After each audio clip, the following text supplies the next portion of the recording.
Hai, Assalamualaikum warahmatullahi wabarakatuh. Perkenalkan, nama saya Marlina, NIM 1905106031, Pendidikan Jasmani Universitas Mula Warman. Di sini saya akan menjelaskan mengenai sejarah perkembangan pencaksilat dan juga sarana prasarana pencaksilat.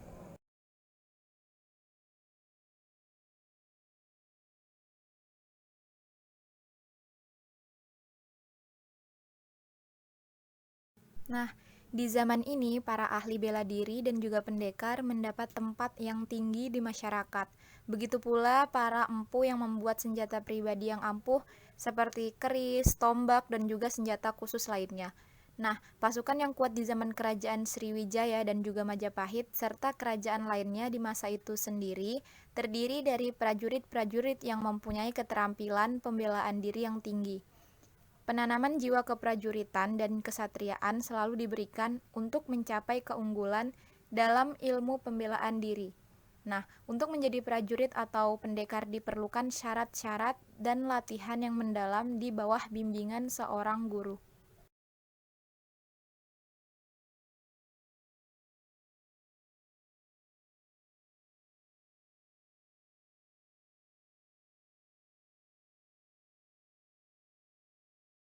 Pencaksilat dilakukan dengan sembunyi-sembunyi dan hanya dipertahankan oleh kelompok-kelompok kecil. Kesempatan-kesempatan yang diizinkan hanya berupa pengembangan kesenian yang masih digunakan di beberapa daerah, yang berupa pertunjukan atau upacara. Nah, pengaruh dari penekanan di zaman penjajahan Belanda ini banyak mewarnai perkembangan pencaksilat untuk masa sesudahnya.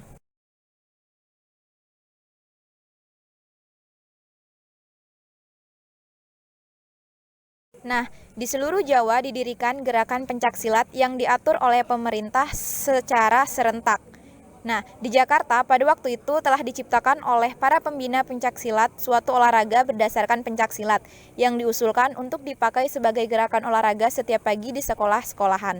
Nah, usul itu ditolak oleh Shimizu karena khawatir akan mendesak Taisho, Jepang.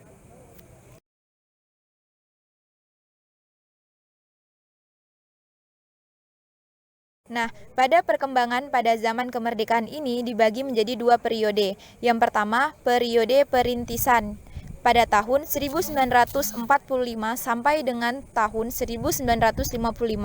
Yang dimana periode ini adalah perintisan berdirinya organisasi pencaksilat yang bertujuan untuk menampung perguruan-perguruan pencaksilat.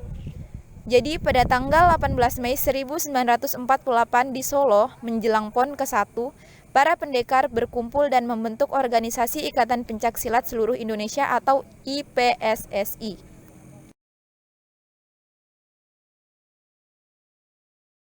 Kemudian pada tahun 1948 sejak berdirinya Polri, yaitu wadah induk-induk organisasi olahraga, IPSI sudah menjadi anggota.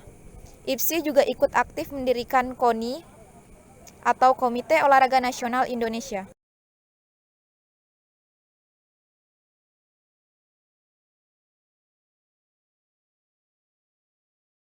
Nah, yang kedua ini ada konsolidasi dan pemantapan pada tahun 1955 sampai dengan tahun 1973, yang dimana setelah terbentuknya organisasi pencaksilat, maka IPSI mengkonsolidasikan anggota-anggota perguruan pencaksilat di seluruh Indonesia, yang bertujuannya itu untuk memantapkan program sehingga pencaksilat selain sebagai bela diri juga dapat dipakai olahraga, sehingga dibuatlah peraturan pertandingan pencaksilat.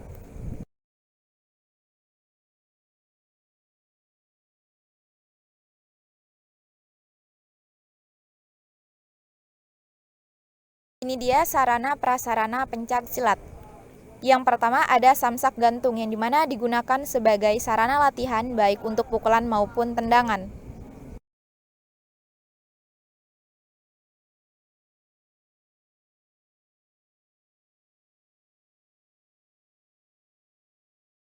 Yang kedua ada patching sebagai sarana latihan untuk pukulan dan juga tendangan. Nah, patching ini harus ada yang memegangi bagian belakang karena ada tempat sebagai penopang tengah. Jadi untuk latihan menggunakan ini minimal ada 2 orang.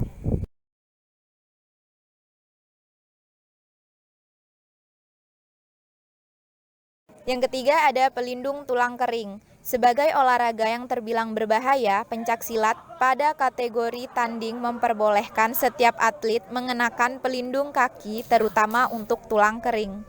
Fungsinya ini untuk melindungi tulang kering.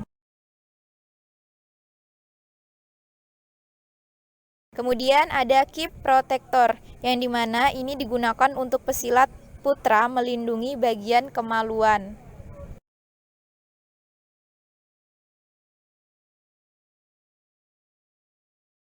Kemudian ada body protector, yang dimana body protector ini merupakan pelindung dasar pada setiap pertandingan kategori tarung pencaksilat, yang dimana fungsinya sebagai pelindung badan bagian dada hingga perut dan sebagai nilai sasaran. Yang dimana body protector ini terbuat dari bahan yang ringan dan halus serta didesain sangat comfortable untuk tubuh sehingga memudahkan setiap gerakan atlet.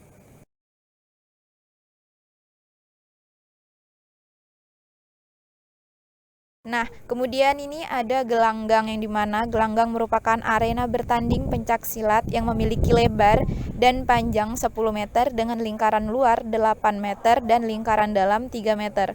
Pesilat tidak diperbolehkan melewati garis 8 meter. Menggunakan matras yang memiliki ketebalan 3 cm serta bagian luar yang berserat memudahkan pesilat untuk bertanding dan tidak akan terpeleset. Sekian video presentasi dari saya. Kurang lebihnya saya mohon maaf. Wabillahi taufiq walhidayah. Wassalamualaikum warahmatullahi wabarakatuh.